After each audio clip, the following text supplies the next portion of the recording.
Okay. Haribol, everybody. Hare Krishna. Hare Krishna. Thank you for coming. We're going to have an Ahankara party again. Ahankara party 5. So far, everybody's Ahankara is okay. So let's see what happens today. All right. So today we're going to review from 2 weeks ago, last time we met, about what we talked about. We're going to talk today about the Ahankara characteristic of loves. Because before we talked about how Ahankara hates, right? So now we're going to talk about how Ahankara also loves. Ahankara is not all bad, right? It loves, too. Ladli's bracing herself like, Okay. Ahankara is also possessive, which relates to loves. And then we're going to analyze a love song and see what we can see how the Ahankara is doing in this love song. Okay? So this is the review from last time about self-praise. Remember, self-praise is when someone like highlights themselves, how great they are, and exaggerates their positive traits, right? Or their accomplishments, you know, I'm number one, I'm the best, I did this, I'm the fastest, I'm the smartest, whatever it is, but somehow exaggerating how great you are. Of course, if you're doing the self-praise, you don't think you're exaggerating. You probably think you're like humble. You probably think you're like underplaying yourself. Like, you know, I didn't say all the good things, or, you know, that's the Ahankara blocks our ability to see ourselves, you know. So we think that we're not exaggerating at all. So then there's 2 types. Remember 2 types of self-praise? The overt type, the kind of obvious type, you know, versus the more subtle type, the covert type. So the overt type, in a nutshell, is when someone boasts very openly. We could call it like grandiose, like a grandiose type. Very proudly boasting, very openly about all their accomplishments. Versus the covert type, they'll do something a little tricky to get you to be like, no, it's not like that. You are so wonderful. You are so beautiful. You are so smart. Maybe they'll criticize themselves or something like that to trigger you to then say the praise. So that's just a quick review of last time. The other things we talked about, I just pulled a few things. Remember we were trying to figure out, why do people boast? Why do they do it, right? Because it's always interesting to see what makes somebody do a behavior. It's not random. So when people are doing it, it's because they're feeling insecure. Remember, I'm always going like this. So that means the person's Ahankara is like this to you. That's why they have to boast, so they can feel like they're this to you. And then they'll stop boasting, you know? Or they're feeling somehow lower than you, you know, inferior or inadequate or not good enough. And you don't have to say or do anything. You could just walk in the room. Just your presence, if you're younger or if you're prettier, or if they know somehow that something that's important to them that you have that's better, they're immediately going to be triggered, and they're going to start by one trick that they could do. I mean, the Ahankara makes them do is boast. So that's why. So they can ratchet themselves back up into their rightful position of being better than you. So then when somebody boasts, we talked about like respectful responses. Remember how to not like fight back with them or try to show how you're better, you're smarter. Instead, you could just give them brief positive feedback, what we call like the Ahankara food, you know. Just say, yeah, you are amazing, wow. And then change the subject. Because you don't want to hear it for half an hour. But you also don't want to, in a debate, you know, because if you say, they'll be so happy that you see it, you know, that then they're going to keep going. So you want to kind of switch the subject quickly, but in a polite way. You know, but if you do the other thing, like, oh, you think you're that smart? Actually, you know where I went to school? You know what I did? It's just going to be an Ahankara battle, you know? So it doesn't make sense if you value your time, you know? So you don't want to compete, right? Say something positive, just give the Ahankara food. Just think of it like a hungry person, a very hungry person. You just give them their food, you know? And then that's how you can also model humility, right? Because the non-humble thing to do would be to fight back, to compete, to praise yourself and all that, you know? But the humble thing would be to be like, wow, you know, obviously this is a person who's feeling inferior and who's feeling insecure, so what does it cost you to say something nice, to make them feel a little better about themselves, you know? So you can see basically you see beneath the surface, you know, see what's really driving them, and then that can help you be more compassionate. Okay? And then we kind of played a game about threatening the Ahankara. Like, what would you say to threaten the Ahankara? Remember last class? We were like, what would you do to threaten this person? What's the worst thing you could say to make them feel really triggered, right? So something you can do to threaten a person's Ahankara. Not that you want to do it. The reason why I'm teaching it is because it's what you don't want to do. So try to be aware not to do these things, you know?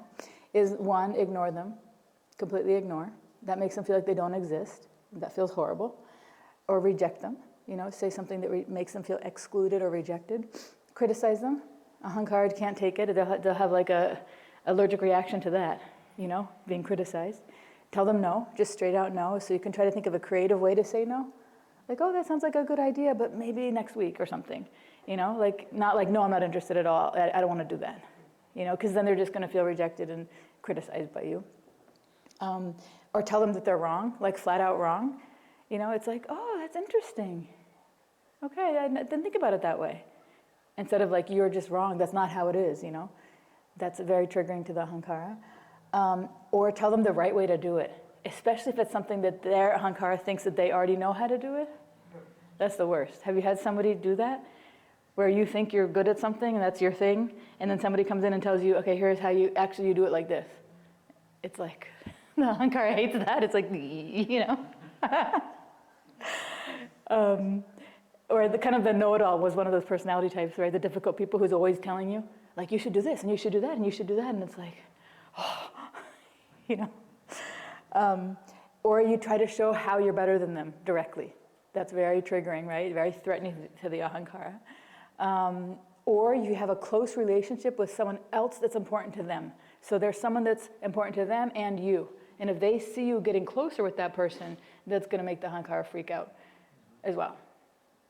Okay? So that's some review.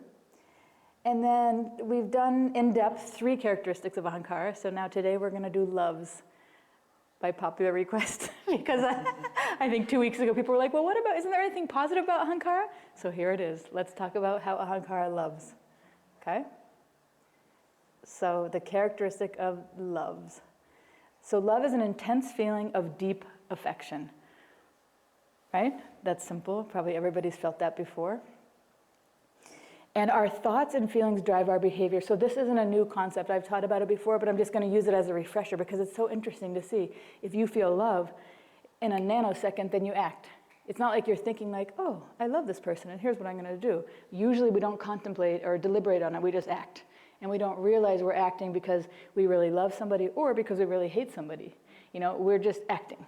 So when we feel love, we're impelled to act upon these very intense feelings. And the more intense the love that you feel, the more intensely is you're going to be your behavior, right? And so we have these ways that we can act, physically. We can express something also verbally through an action, And those emotions of love are driving our action, okay? So here's some love poems, just to give you an idea when somebody's in love what they might say, okay? If I could have all the time in the world, what would I do? I'd spend the time in pleasure sublime just by being with you.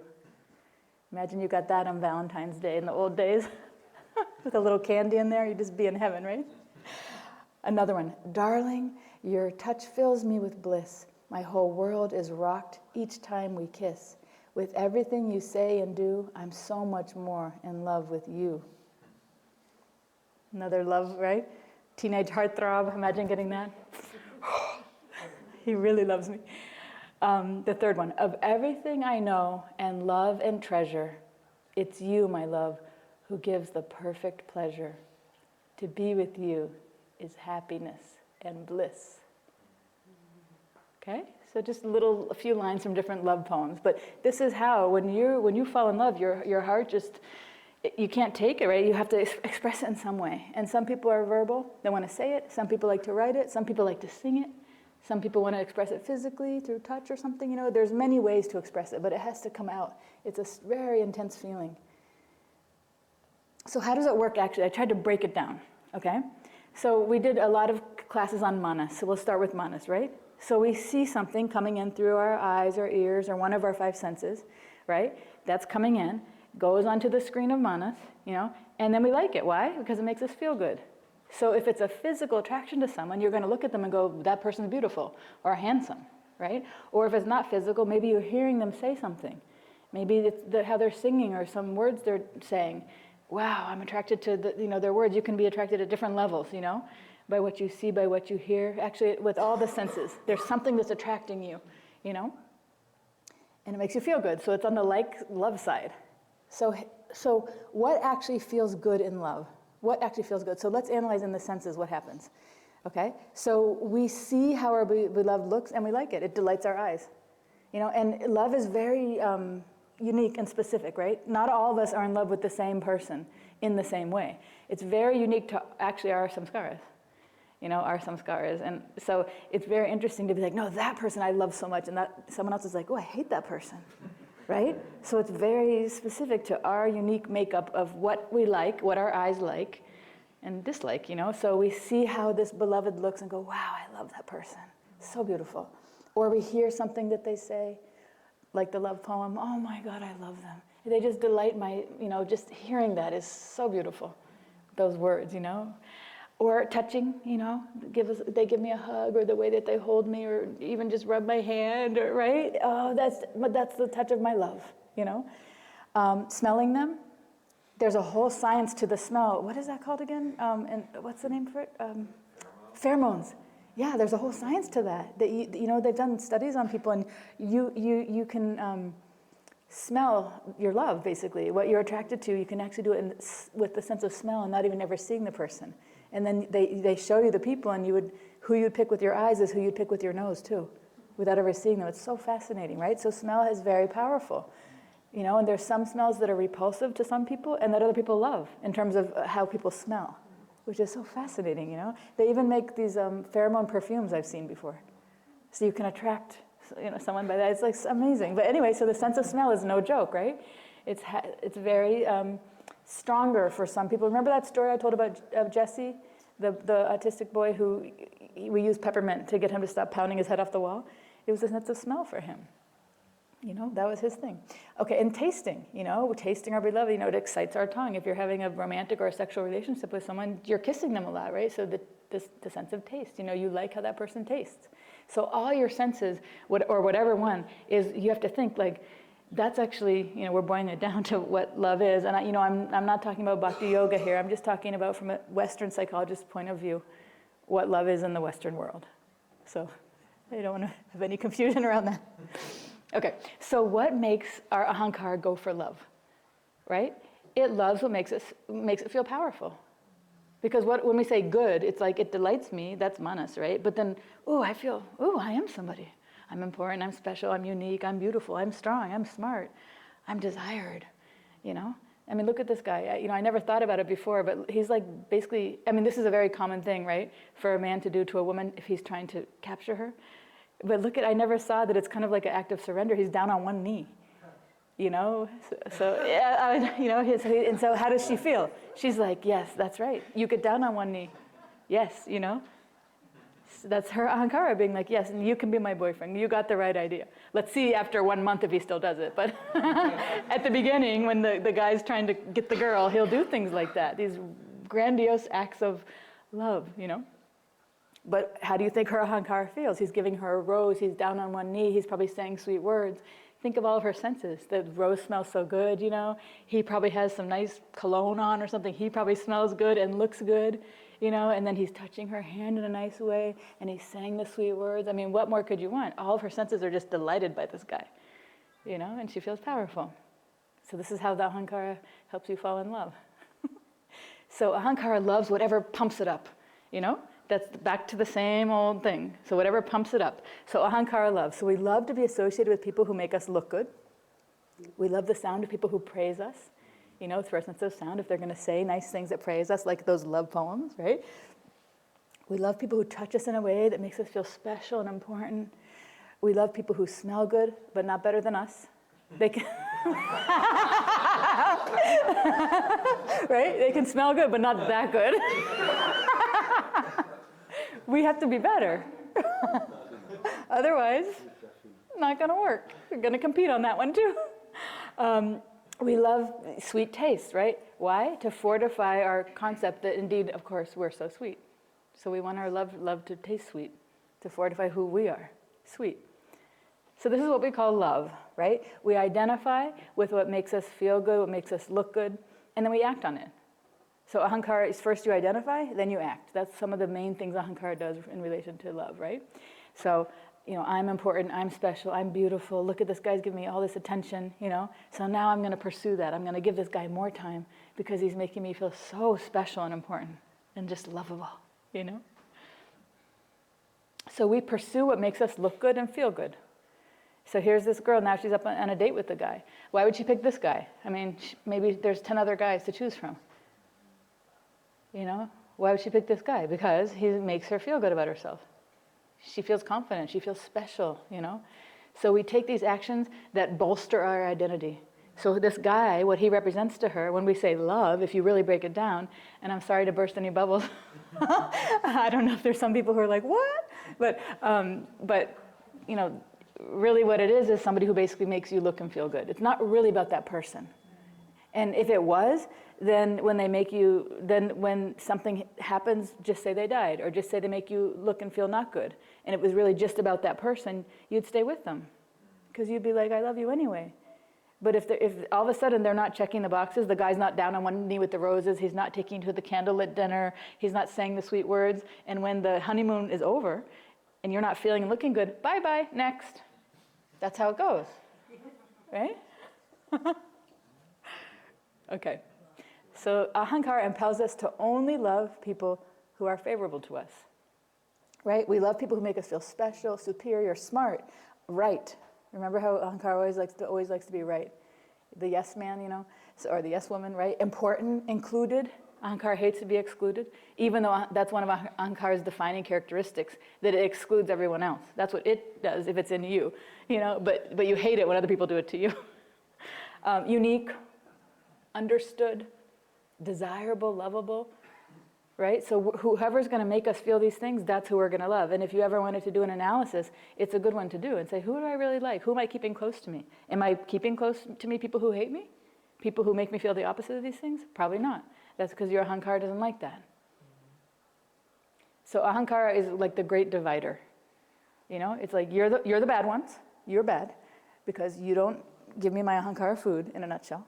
And you're the good ones because you say and do what I need to feel good about myself. So that's the bitter truth about Ahankara. So in true love, right, it's for everybody. It's not just for people who are favorable to us, right? For example, like, you know, if you think about the sun, does the sun hate anybody? Is it like, oh, I hate that person, I'm turning off over here, turn the sunlight off for that person? Or does the rose, you know, stop putting out its beautiful smell? You know, if somebody spits on it, not even ignores it, if somebody spits on it, it's still pumping out that beautiful smell. You know, it's like just giving its love because why? That's its nature. It's not like, well, you didn't like me, you didn't appreciate me, you know? So that's it. I'm turning off for the day. It doesn't do that. So why can't we be loving and kind to all, even those who are jealous or angry, unempathetic, and hateful towards us? Why? You know the answer, right? Ahankara, right? You can't take it. So Ahankara is to blame. See the cat? It's like, meow. So you know that it would never do that to its mommy who's giving its food every day, right? And you can tell that cat has had a lot of food, so that mommy's probably giving that cat food like 3 times a day. So it would never do that to mommy. Probably mommy's friend came over and tried to pet it, and it was like, get away, leave my mommy alone. She is giving me my food, and she makes me feel good, and she makes me look good, and whatever else, you know, like nobody can. She's mine, my mommy, you know? So Ahankara impels us to hate those people who threaten our sense of identity. So I just wrote the opposite here, right? It's if somebody makes us feel ignored or rejected, excluded, inferior, stupid, wrong, unimportant, less than, like inadequate, you know, misunderstood, undesirable, unlovable, that's who we're going to hate. And if you put down the list, just think of people that maybe hate's too strong of a word, but people you don't hang out with, you don't associate with, you don't like, you try to avoid, they're going to probably make you feel some of these things. And that's why you don't like them. And so when you can really look at it almost like with a sense of humor, like, oh my God, my Ahankara is out of control. It's just been unconsciously driving me to like avoid these people and like these people, you know, and only see it through that lens. Just like when we did the manas exercise, we were like laughing in a way, like, ooh, that tastes horrible. And ooh, I love how that tastes. You saw how like childish manas is. Ahankara is not much better. Pretty much the same idea, you know. If we're unconscious about it, you know, unaware, then that's how we operate. So Ahankara basically drives us and tells us who to love, right? You make me look good, like the cat princess, you know, you make me look good, I love you. You know, you make me feel good physically, yep, I love you too. You make me feel good emotionally, you're in. These are my people. And that's what we call our friends or our partners or, you know, people I'm close to. All how they relate to your Ahankara. So unaware people act upon the ignorance of the Ahankara, which is what I presented so far. That's the ignorance of Ahankara, and not on the brilliance of true love. It's just like a brainstem reaction. It's just like, you punch me, I punch you back. You know, that's Ahankara if we're not aware of how it drives us all day long. Okay, so we get swept away with the Ahankara, what I call the Ahankara antics, right? All in the name of love. So my family, you know, that they give the family, it doesn't matter if it's your spiritual family or your, whoever you call your family, who you're close to, the people you've handpicked, they give you this feeling of togetherness, you know, and unity, and you can trust them. They've got your back. It's like a unified front, you know. So that's my people. You know, those people I really care about. But everyone else, no. Like, you know, if you're sick or you're whatever, I don't care. But you're my people. Why? Because you make me feel good and look good. You know, my partner, right? So this is this attraction, usually like on a physical level. That's what puts them oftentimes in the category of partner, at least to start. You're physically attracted to each other. Down the line, it usually doesn't last that long, but at the beginning, that's what a partner is, right? Someone that you're having some sort of sexual union with. And then eventually you end up usually just being friends. But at least for the partner category to start, we'll call it that. So attraction based on feeling good through a physical touch. And then you have like a friend category. So this is this affection based on, you know, feeling good mentally with the person. And usually you have common interests. That's what a friend is, right? So you fortify my interest in whatever, you know, scuba diving. Oh, you're into that too? And then you can talk about that and you can bond about scuba diving, and that helps fortify, like strengthen your identity.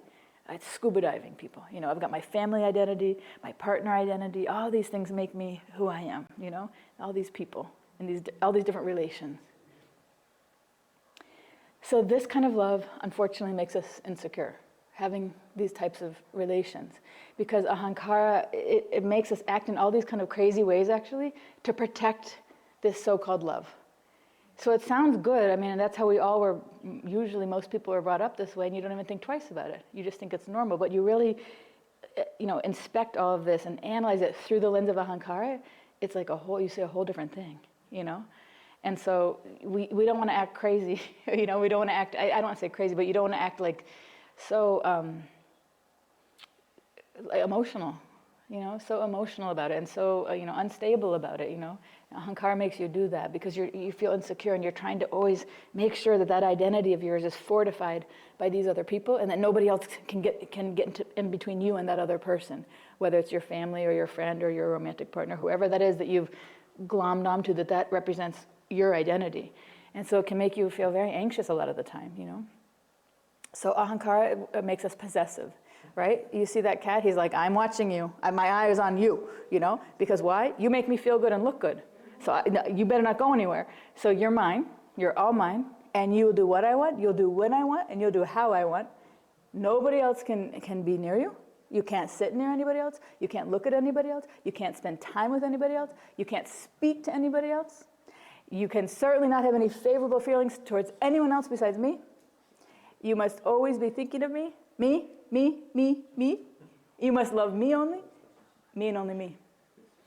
Welcome to the Ahankara, sense of possession. Now, nobody wants to admit that they feel like that, but that's the Ahankara. It'd be like if I described how the lungs work, and you're like, I don't have lungs. It's like, okay, you don't have lungs. That's fine, not you. Guess what? Characteristic of Ahankara. Can't see self clearly, you know. So I'm not presenting this for my health, you know. I'm presenting it because we all have it. It's just to the extent that you're willing to admit it and look at it and catch it and then say, okay, stop at Ahankara, you're fine.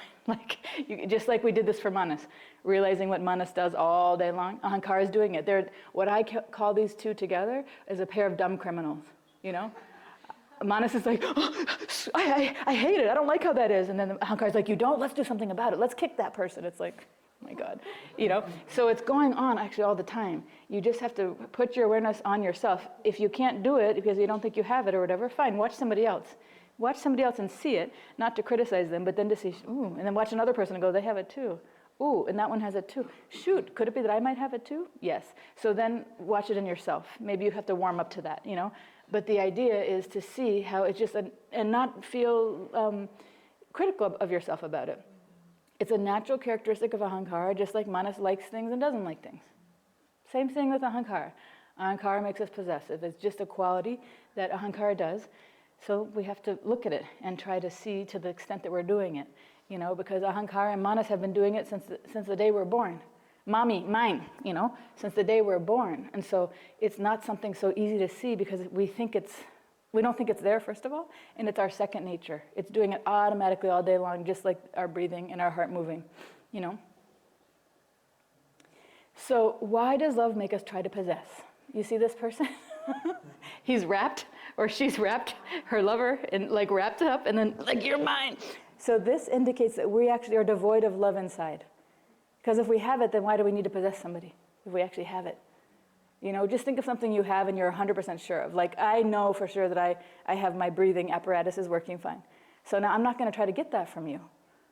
You're breathing fine. I'm not going to try to get I'm not going to try to always be near you because I can't breathe unless I have you, That's how it is when you don't have love inside. You're trying to get it from somebody else. And you do all kinds of crazy acrobatics to get it because love is what we all want. We don't realize that we're doing it because it's been on autopilot this whole time. So when somebody acts in that possessive way, it indicates that we're devoid of that love inside of ourselves. So we need to possess the other person, keep them real close so we can get that constant supply of love pumping into us. Their love, their acceptance, their approval, their admiration. So when you think about it, you can have compassion for yourself if you're doing it or somebody else because that's sad. That means it really comes down to childhood, not getting the basic building blocks of what you needed, So I'm trying to make it light because it's kind of like a heavy topic. I'm trying to make it funny when you can do it from an impersonal way and not look at your own self, but just look in general, this is the human condition, of what Ahankara makes you do, then you can laugh about it. But when you start looking at yourself, there may be some sad feelings around seeing what you didn't get as a child and what you're trying to make up for now in your adult relations, So the root cause of the problem is this wounded inner child who didn't get the love, acceptance, empathy, attunement, understanding, and attention he needed or she needed from the parents.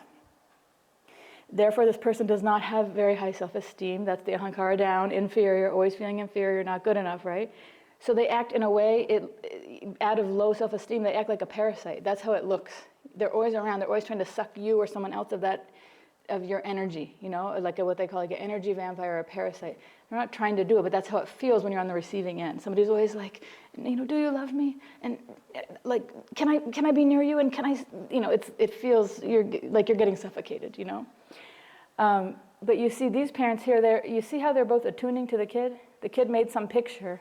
And the dad, he's going down almost to the kid's eye level. He's smiling, good job. And the mom's like, good job, So that's actually what needs to happen most of those first 7 to 10 years of life. The parents have to be very attuned, very checked in, validating what the child is doing, maybe saying, oh, wow, you're a good artist. Tell me more about the sun or that tree. Why did you put the tree? Really actually being curious about the child, and not making them feel bad for something they're not able to do or not forcing them to be an engineer when they're actually an artist or all that stuff. And both parents being there, there's so many things that are missing, So that's why this possessiveness that happens is an end result of a very long path of pretty much emotional neglect at the minimum.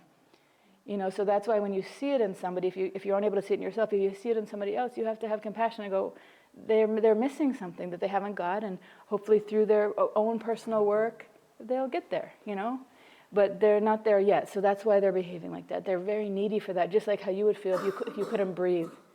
Sometimes when I'm doing therapy with my clients and I get to this point with them and they actually realize how they've been behaving and what they say that they felt like they couldn't breathe. That's how heavy it feels. You feel like I couldn't breathe, and it's like, oh my God. So then you see how they're acting in life. It's more like a defense mechanism to get air from that person who makes them feel like they exist. So you can, I don't know, I try to have compassion when I see people doing that.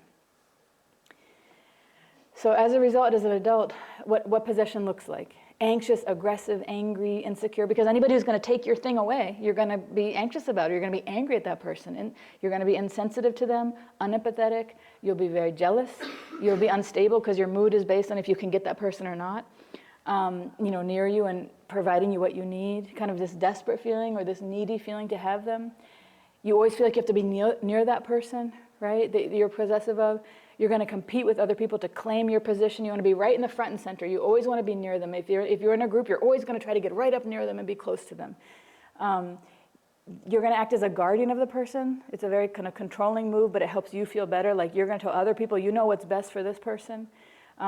You'll criticize other people who try to become close to their object of possession, and you'll try to actively block others from becoming close. So these are all not so nice things to do and not so nice things to be on the receiving end, but it happens actually a lot in circles around a guru. All of us have experienced that at least once, it's a pretty common thing.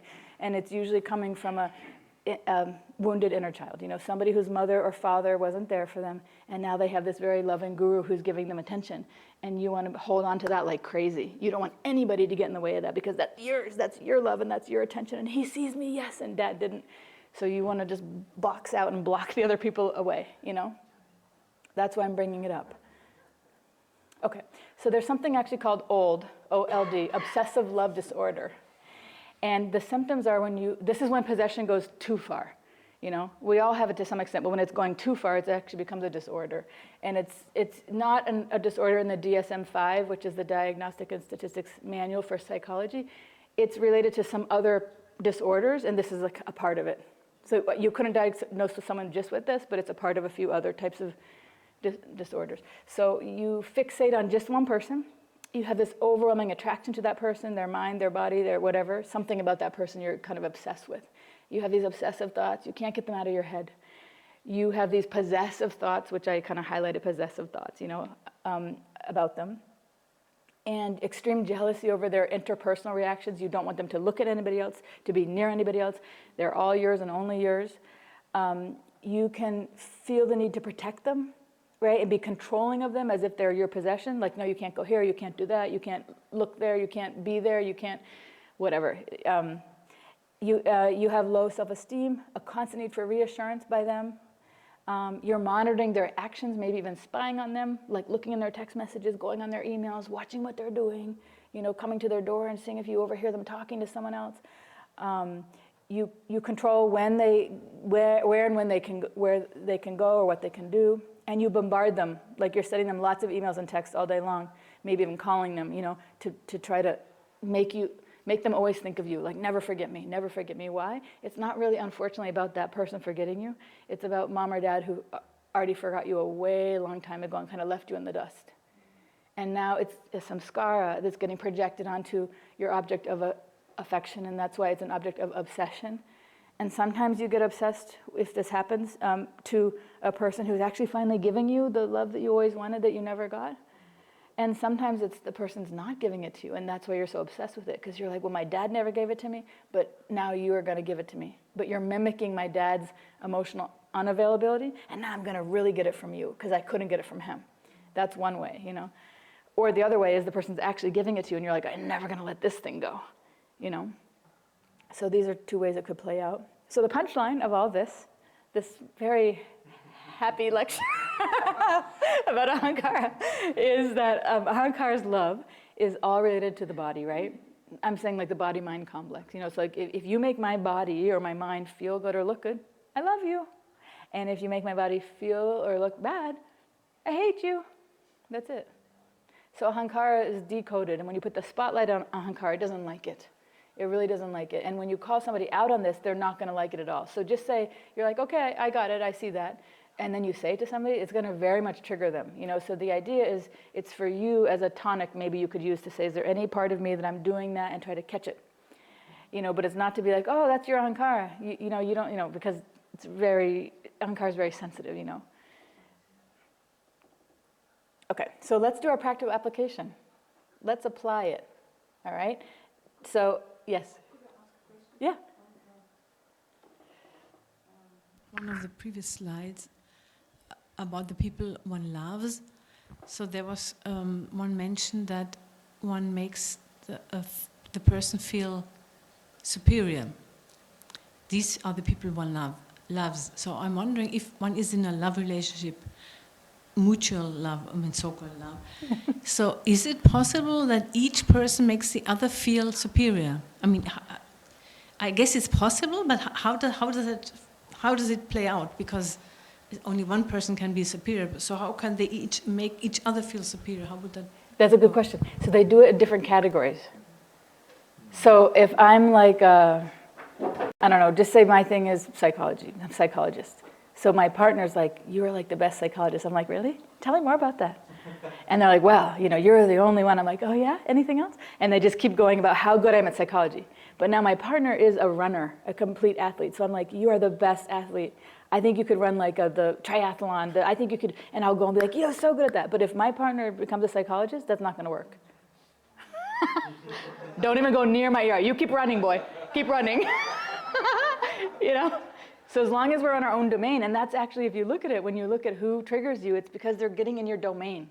If there's somebody who's out of your domain and you can be really good and they can hold you up, that's who the friend is.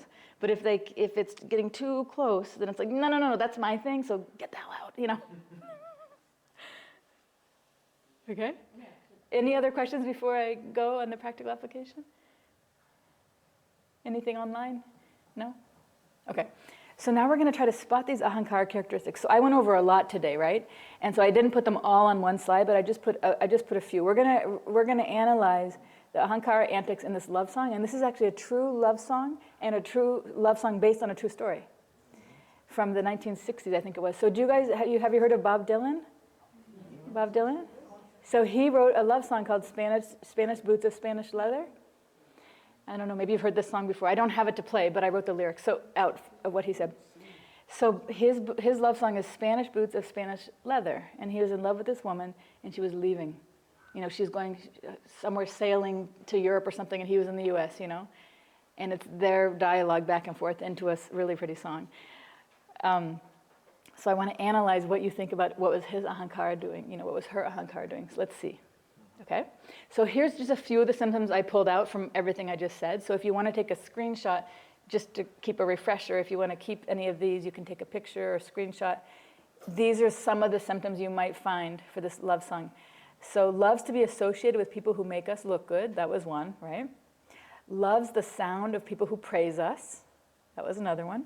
Possessive, in a nutshell, I just said that, but a few of the things related to that were insecure, always wanting to be with that person, attempting to make the object of love always remember them.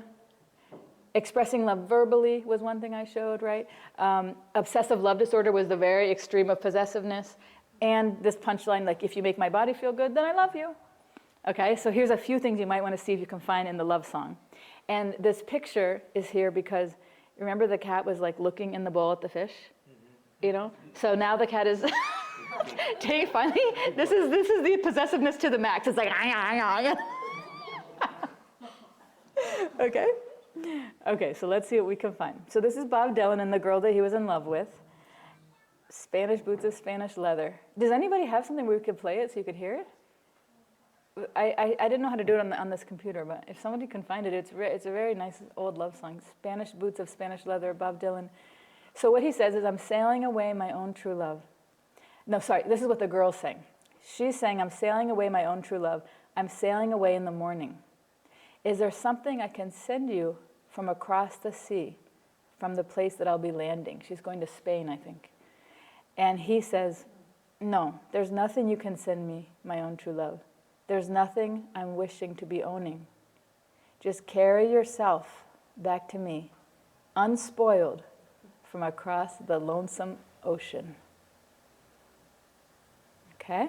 This is the first line. So now, who wants to say, if you have a mic, use the mic and tell me any Ahankara characteristics you see from him or her. Any specific characteristic. Or if somebody wants to play the song, they can as well. You want to play it? And then we'll play the next part after we go to the next one? Yeah. Thank you. We'll come back to it in a second. Thank you very much. Okay, so now let's analyze any Ahankara characteristics. Go ahead, Krishna Das. Not that one. We need that for the music. Is there any other one? Okay. I didn't mean to say no. I know that might have triggered your Ahankara. Oh. You could have that one, but maybe not. Yeah. I can exchange a little bit. No, it's I get very interested about the way that each other address, like how they address each other. Yeah. My own true love. Ooh, tell me more about that. Extremely possessive, like, yes. Because if you love someone, you can say my love. This is about your feelings, but my own. Yeah. It's like, oh my God. Mine. Yeah. It's like the cat. You're in the bowl. I see you. You're mine. My own. You've got a T-shirt. Now, before you go across the ocean, wear this T-shirt. You're my own. Mine. Good. That's a good one. Good catch. Possessive, right? Okay. What else? Any other Ahankara characteristic you see? Vilas? He says, come back unspoiled. So I think the unspoiled might refer to... Smell? No. It might refer to, don't love someone else. Exactly. Right? Exactly. And very good catch. don't let anyone else come close to you. Yeah, very good. So that I'm not... So that I'm no longer the only one, the close one. Yeah. So these are... I think, Very good. Ahankara Just here. one word. You got it. One word, right? Why does he have to say unspoiled, right? It means you're mine, and I want you to stay just like this. Don't let anybody look at you, touch you, smell you, taste you, anything. Just you be mine, unspoiled. And why are you perfect now? Why is she perfect now? Why is she unspoiled now? Because he's the only one. Yes. You And see that? Yeah. For her, no? Yeah. She's unspoiled because she hasn't, that he knows of, cheated on her yet, on him yet. Exactly. Okay. What else? Bharata? The lyric. Lyric, okay. Is it on? Yeah, you got it. Is there something I can send you from across the sea from the place I'll be landing? Yeah. So the fifth characteristic is Yeah. attempting to make the object of love always remember that. Yes, you got it, exactly. You see that? You don't see that? Is there something I can send you from across the sea, from the place I'll be... Why does he want to do that, if you think about it? Why would she ask that? Why would she want to send him something? Because what would that object represent once he receives it? Exactly. Remember me, remember me, remember me. It's subtle. The Ahankara is tricky. It does it all day long. That's what I'm saying. This is just a random love song, but you can see how much the Ahankara is just threaded through the whole thing. Good catch. What else? What else is this tricky Ahankara doing in these lyrics? Anyone else?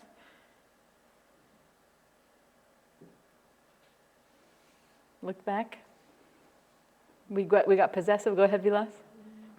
I think she's the first line where she's replying, "There's nothing you can send me. There's nothing I'm wishing to be owning."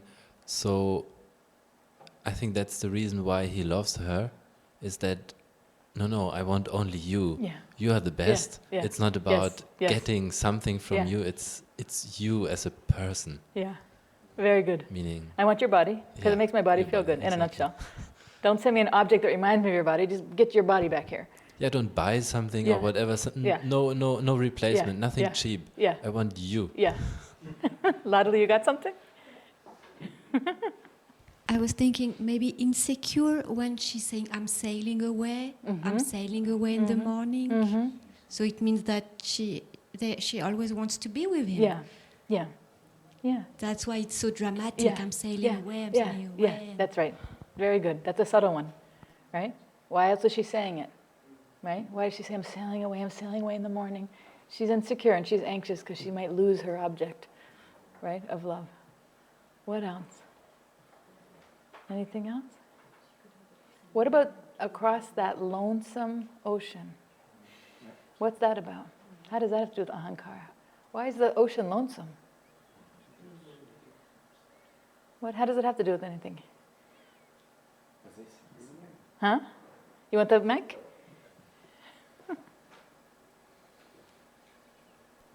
Maybe it's again about possessiveness, that it should be lonesome ocean for me and for you. So you are mine, so that in the whole world, the only me should be for you again.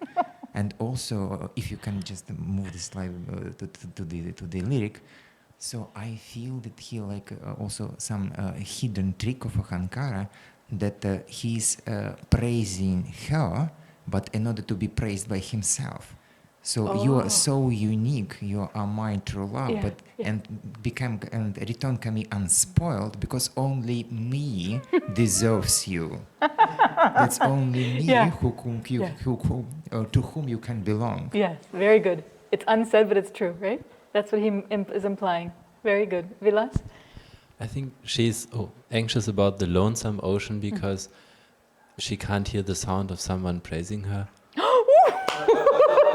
So number 2 in this list. The ocean can't speak. It can't say you're so beautiful, you're so amazing. So it's very lonesome. Very good insight. Yeah? Anything else? Yes, Malati? It's coming this way.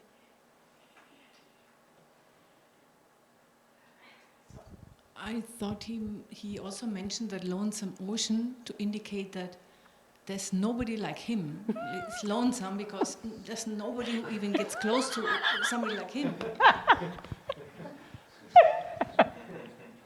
You see, the Ahankara is just threaded through here everywhere. Yeah. He's really making those points, right? Yes. One more point. The whole, it's not the exact word, but the whole lyric implies that you makes me feel good. Mm-hmm. The whole thing. You are sweet to my feeling and I want you back. Yeah, very good. You make me feel good and now you're leaving. So I'm going to give you something to remember me, you know. It's basically all about feeling good. You know, you can't go away because now I'm not going to feel good. Gargamuni, you want to add?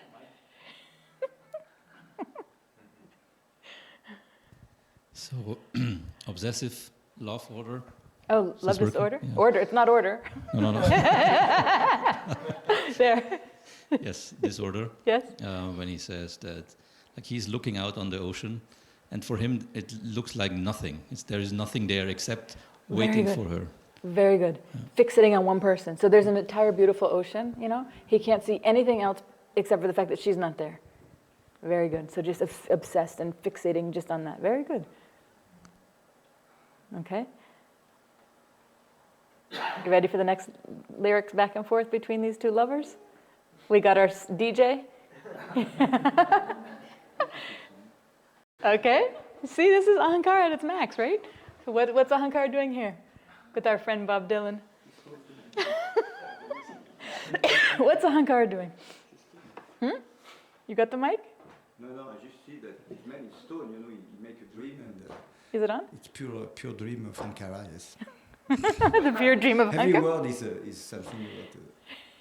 but if it was Krishna and Radha who speak like that, it would be nice. Yes. Okay. Something specific Krishna does? Yeah. You got the mic? Yeah, there is something like through the two like phrases that we have been analyzing, that there is anything that they are saying for the other person. Everything what he is saying is about himself, what he considers valuable, appreciable. Like, it never he say, "Oh, you will be fine there, maybe," or "I hope you will be fine there," or something well, or something. Just all the time about himself, what he considers treasurable, everything. Yeah, like I'm gonna be lonely, and I'm gonna be, you know, instead of like, I wonder how it's gonna be for you sailing from the U.S. to Spain. How's that gonna be? Yeah. And do you have enough stuff? Do you have enough water? Yeah, do you have enough food and snacks and a warm blanket? Like none of that. It's just like, I'm going to miss you and you're going to make me sad. So here's what you got to do about it, you know? Very good. Malati?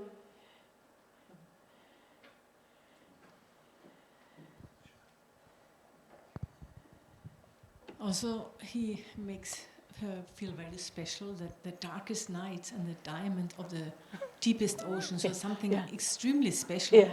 And so her kisses are even better than that. So extremely special. And then, but then she wants to own them. So that's like the possessiveness. Very good.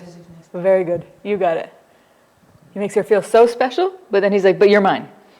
You're so special, but you don't be that special that somebody else, you go with somebody else. You're just special enough, don't go outside of that line, you know? Very good.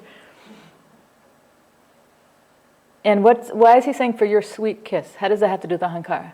I'm going to forsake all of this for your sweet kiss. How does that have to do with Ahankara? Remember the punchline of Ahankara? What's the punchline? Make the body feel good. Yeah. You make my body feel good. So I don't want diamonds, I don't want gold. You just give me a kiss, and because my body feels good with that. Right? And she's saying, I thought you might want something fine, made of silver or golden. In parentheses, like me. Right? That's also when you give a gift like that, it's your Ahankara. It's your Ahankara. I'm going to give you something fine because something fine represents me. I'm something fine. So I want, it's not really that he wants to give something, she wants to give something fine. It's I'm going to give you something fine that represents me, so you remember me as something fine. Ahankara again. Right?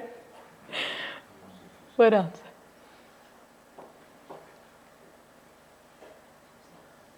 What about this last line? Is all I'm wishing to be what? Oh my God, come on. He wants to own her. He wants to own her. And he just says it outright. And this is called a love song. It's a famous love song. I want to own you. And she probably thinks it's romantic, Vilas? That makes me wonder. I mean, from this analysis, so earlier you showed the symptoms of this obsessive love disorder. Yeah. And now it sounds as if this fulfilled some criteria of clinical psychology. Could. So it could. A lot of people struggle and they never get diagnosed. What? It's true. Why is that funny? That's why a lot of people take drugs.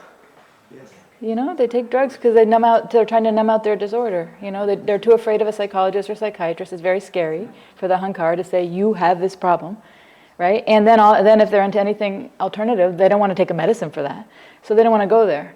So instead they just do drugs, the alcohol, or they have the very promiscuous sex life, or they're always traveling. They're doing something to avoid the mental disorder they have. And then it comes out in their love and their romantic relationships, actually. That's where it gets projected. I'm not saying that he had it. I don't know him. He's not my client. But the idea of there could be some problem there. I don't know what his childhood was like, but yeah. You ready to do the last one? Or did you want to say something? Did your hand up? No. Isn't he trying to make her feel guilty as well? Oh, that's a good one. Explain that. Why do you think? What's he saying that's trying to make her feel guilty? Because he's telling her that she's going to go somewhere and she's going to miss out on all the nice things, and does she really want to go?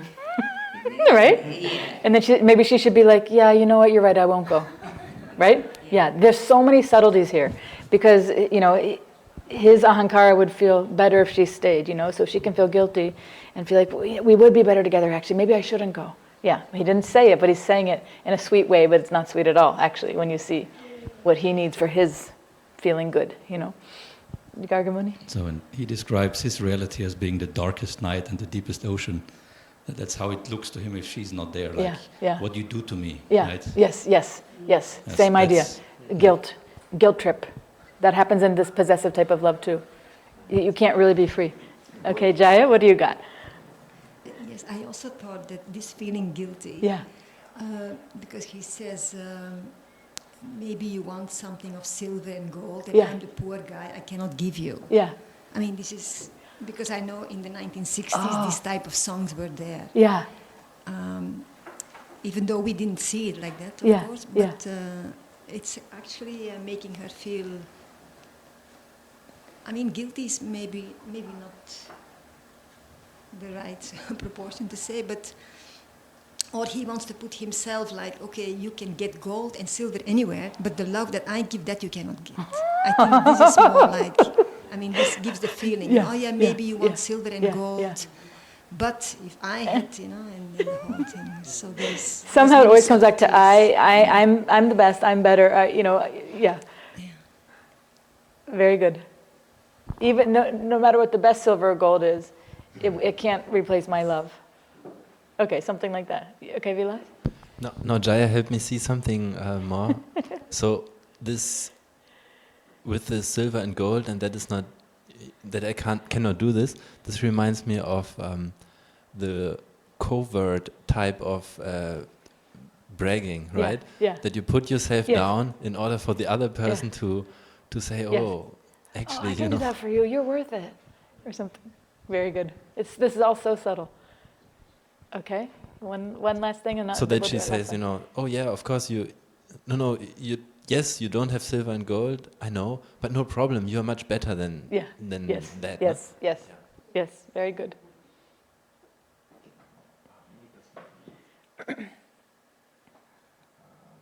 So maybe it was said already, but I see that his Ahankara is trying, you see, to put down her Ahankara, because he associate with her just silver and gold. Her interests are silver and gold. By mine, but mine interests are diamonds, stars. But even there, I am so high that I would even all these give just for you, sweet kiss. Very good. See, it's always jockeying. It's always jockeying. Always competition. That's so funny. It's true. Competition. True. Yeah. And Good. praising himself. Yeah. That I'm better. You just silver and gold, but I'm stars and diamonds. Very good. Okay, let's do the last one. Is DJ, you ready? Last lines? Oh, well, they need a mic. Hold on. We need a mic so that everybody can hear it. Can you press pause? We want everybody to be able to hear it on Zoom, too. Where's the mic?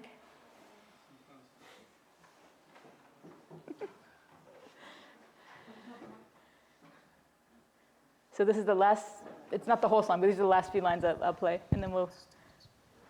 Okay, so he says... Yeah. Thank you, guys. Appreciate your help. Okay, so what do you think? What's going on here with our friend, the Ahankara?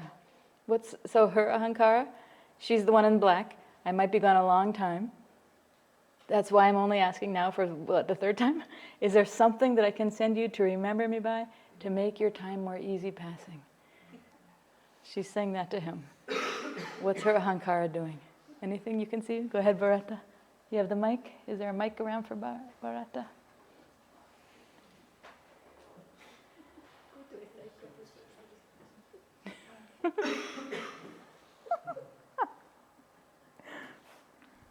Well, it's the same point that I said earlier that, she's trying to say, is there something that I can give you to remind me of me?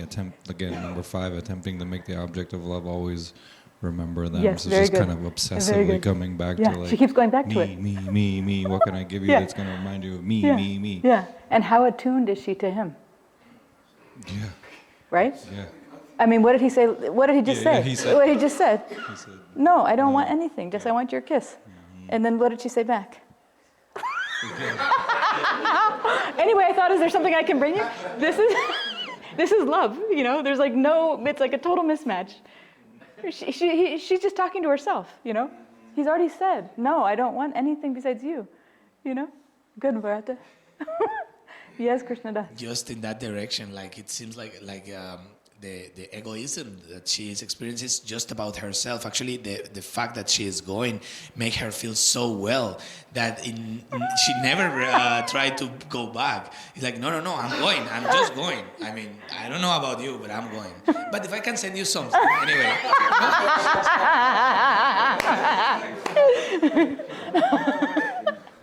Good. Yes. I also see the continuation that she likes, continuing asking what she can bring. She's showing that she likes his previous words about that you are more precious for me than stars and diamonds. And so here she's just asking for to continue to praise. So I like it. Please continue. What's again? What I can bring you? Continue your praise to me. So do you think that she feels happy when he says, "Oh, this brings me sorrow"? She's like, "Yes." That means you will never, ever have a wandering eye for anybody else. Yes, it brings you sorrow. Tell me again. How sad? You're not going to get out of bed, are you? Yeah. Very good. Okay, great job, you guys. I think we have to wrap up. The end of the story is that he actually asked her finally, it went back and forth. You can hear the rest of the lyrics. I mean, listen. But he finally just said, bring me Spanish boots, made out of Spanish leather. And the idea he was going to walk those, tie them up tight and walk to get over the breakup. It was basically a breakup song. She was breaking up with him. So he said, just give me the Spanish boots, the Spanish leather, and I'll walk. But it's his true love story. So anyway, great job, you guys. I hope you got some insights into our friend, the Ahankara, and we'll have another party next week. Okay? Haribol. Haribol.